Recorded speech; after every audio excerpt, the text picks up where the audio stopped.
வாழ வைக்கும் தெய்வங்கள் என்னுடைய ரசிக பெருமக்கள், என்னுடைய கண்கள். இந்த அரசியலுங்கிற ஒரு ஆயுதம், ஒரு விஷ ஆயுதம் நமக்குள்ள சென்டர் வந்துடக்கூடாது. நான் உங்களை இழக்க தயாரா இல்லை. இதை நீங்கள் ஜாக்கிரதையா இருங்க. ஜெயலலிதா அவர்கள் என்னை பத்தி கேட்டிருக்காங்க, கருப்பு பணம் வாங்கவே இல்லையா இவரு. நான் கருப்பு பணம் வாங்கவே இல்லை அப்படின்னு சொன்னா நான் போய் சொல்றேன். நான் கருப்பு பணம் வாங்கியிருக்கேன்.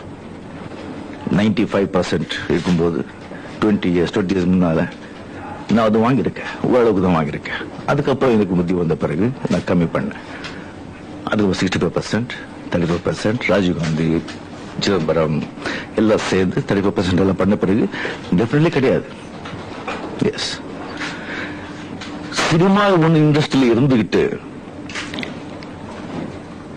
சினிமா இண்டஸ்ட்ரி பத்தி தெரிஞ்சிருந்து இந்த கருப்பு பணத்தை பத்தி அந்த கேள்வி எழுப்பிருக்காங்க செல்வி ஜெயலலிதா அவர்கள். இதனால இவ்வளவு கீழ்த்தரமா அவர் போயிட்டு இருக்காருன்னு சொன்னா, இந்த மாதிரி ஒருத்தர் இவ்வளவு பெரிய ஒரு ஏடிஎம்கே இவ்வளவு பெரிய ஒரு பார்ட்டி, அதுக்கு ஒரு தலைமை தாங்கியிருக்காங்க சொன்னா, எனக்கு எப்படி என்னுடைய ரசிகர் பாதி பேர் ஏடிஎம்கே இருக்காங்க, அது எப்படி அவங்க செய்திருக்காங்க எனக்கு தெரியாது. அண்ட் ஃபெரா நோ, எந்த கேஸும் கிடையாது. இப்போ கூட the highest taxpayer in cinema industry among artists is the only Rajinikanth. The record is there in income tax department. She can refer it. And மூணாவது, இவ்வளவு ஆனது பிறகு கூட செல்வி ஜெயலலிதா அவர்கள் மாறல.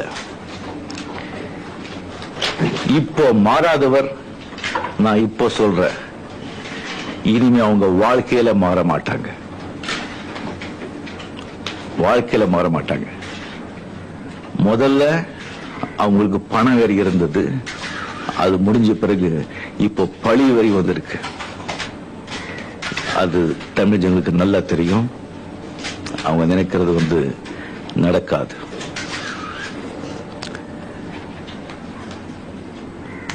ரஜினிகாந்த் பேச்சு இனிமே எடுப்படாது அப்படின்னு சொல்லியிருக்காங்க.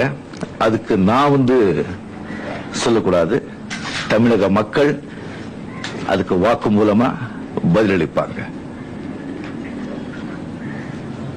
இந்த கூட்டணி வெற்றி அடையுமா அப்படின்னு நீங்க கேட்கலாம். டெபினட்டா வெற்றி அடையும். தோழமை கட்சியோட பலத்தால ஒரு 3-4 இடம், மேக்சிமம் 4-5 இடம், அவ்வளவுதான்